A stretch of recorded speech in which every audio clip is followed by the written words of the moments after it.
So let's say I'm someone I want to sign up with the Moves platform and really start my own transportation business.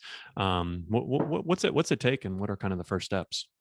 Yeah, so when you're signing up for moves, we generally look at the type of customer, right? Hmm. Um, because private transportation focuses on the premium side, Uber and Lyft drivers, if you are doing Uber Lux or if you are doing, Lyft Black Car, for example, you would probably be an ideal customer, Yeah, right? We do have some customers who are doing UberX who want to get into starting their own business. But generally, what we've seen in terms of success is that if you have a black car, SUV, et hmm, cetera, you're kind of the perfect person to get started.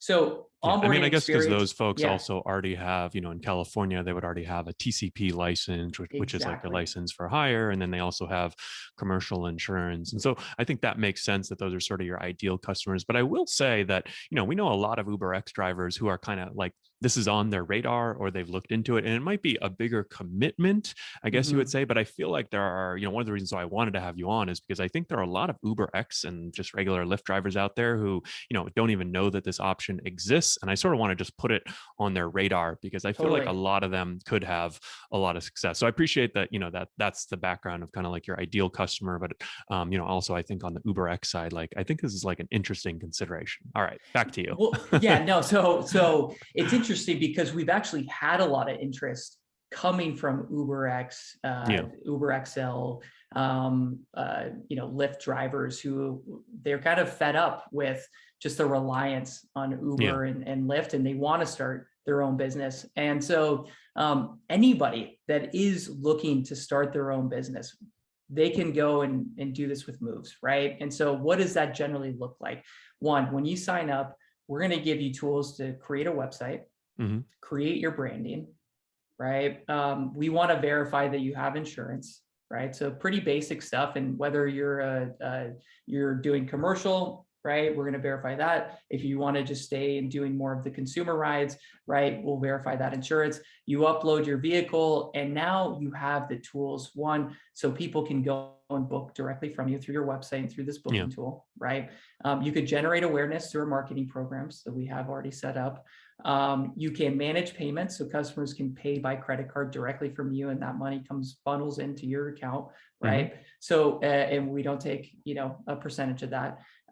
So there's all of these different elements that somebody can just sign up and get going. Got Now, it. how do you generate demand? One, if Do they you guys already charge a monthly have fee, or how does that part we work? do, Okay. yes. So the starting monthly fee is $99 a month, Okay. and then that ranges up to 299. 299 being some of the more marketing driven programs that we do. So we Got it. spend a lot of time just getting their Google Ads set up and making sure that they're going to get traffic to their website. And I think that's the number one key is how do we generate awareness for these operators, whether it's an UberX driver who's graduating to now Yeah. becoming their own boss and managing everything through moves, or it's a one that maybe has their existing book of business through pen and paper, but they want to solidify that in one consistent place and digitize their business. They can also do that through moves. Yeah. Well, I've got some ideas to generate demand, so I'm curious to get your feedback. But let's start. So I'm okay. I'm someone, let's go with this example of I'm looking to graduate from UberX, or I'm an Uber Black driver, and I come on, I sign up with Moves, I'm paying the monthly fee, and then what are sort of, once I've got my website and everything set up, it sounds like kind of the most important next step is like, where do I get my rides from, right? Where does that demand Totally. come from? How do you guys Exactly. help, and sort of how do the responsibilities shake out between you and myself? Yeah. So where we can help and where we can step in is we'll help set up your Google Ads for you, Hmm. right? So anytime somebody searches get a ride to LAX airport, your Yeah. business is going to pop up, right? Got it. The websites that we create for you are fully SEO optimized. That way, Google crawling can basically legitimize your website or ensure it's legitimized, and then people can find you. Help set up your Facebook ads so people can search through Facebook and Instagram and find you. So those are two elements where we help. I think where we need the operator to step in, there's an element of hustle that Yeah. actually needs to take place here, right? So they need to have business cards, they need to have pamphlets that they can basically print out and hand to customers that ride with them. people that maybe they could pick up, or neighbors that they can hand these business cards to, and get those people to leave them reviews on Yelp, Google Business, Mm, etc. So there is an element of hustle that needs to take place. And if they basically do that for 1 or 2 months, right? Get all your friends and family to leave reviews on your Yelp page. Do yeah. it on Google, do it on Facebook, right? Let's make sure your social pages are all set up. Anytime somebody rides in your car, hand them a business card to say, hey, next time you book with me, get 15 bucks off your next ride, right? Now, anytime that a customer comes back that's a repeat customer, that's your customer at the end of the Yeah. day, right? So we can help out to a certain extent through Google and Facebook and lead gen, but there is an element of things that they need to do to ensure that they're driving their own demand as Yeah. well.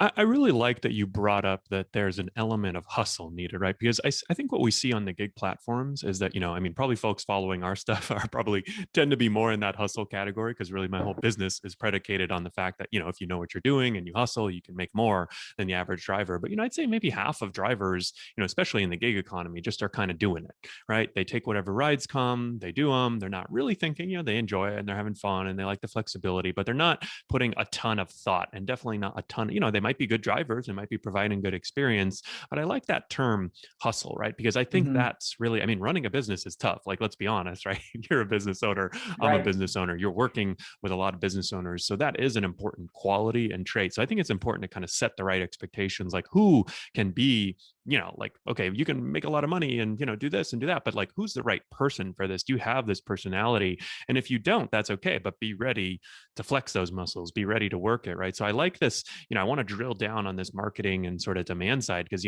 so to me, it seems like that first level is kind of like the friends and family level, right? So it's like, Mhm. email your friends, let your family know, post on your Facebook page, post on your Yep. LinkedIn, like, I'm starting to do some rides, here's my service, here's what I offer, right?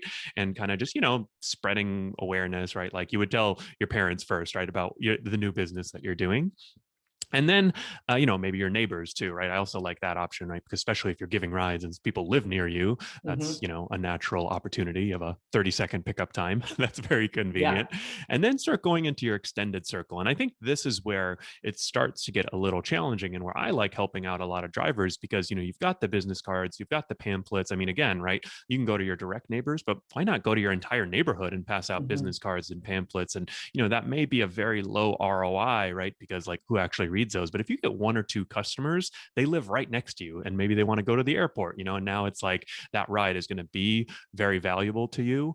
And so I think beyond that too, actually one thing that I've always been surprised by, and I see this a lot in the restaurant space, I'm going to keep using this example because that's where, we see a lot of opportunities. Like, there's all these restaurants using these third party delivery platforms, and they never put their business card in the order bag to Mhm. go. Totally. I've seen it once or twice out of, like maybe 1% of orders. So I think it's that same concept, is leveraging, hey, Uber and Lyft are great platforms for demand. There's nothing, you're an independent contractor. There's nothing that says you can't go on there, and, you don't not need to be pushy about it. But, if the passenger loves you and they're like, oh man, you were the best driver I ever had, it's like, yeah, take my business card, book with me directly next time, right? Yep. Like there's nothing wrong with that. And I feel like even that, like to me, that seems very simple, but I feel like for a lot of people, like that concept, I don't know, maybe they feel that it's not kosher, or maybe they feel that, I don't know, maybe they never thought of it, but I think it kind of just hits on that element of hustle.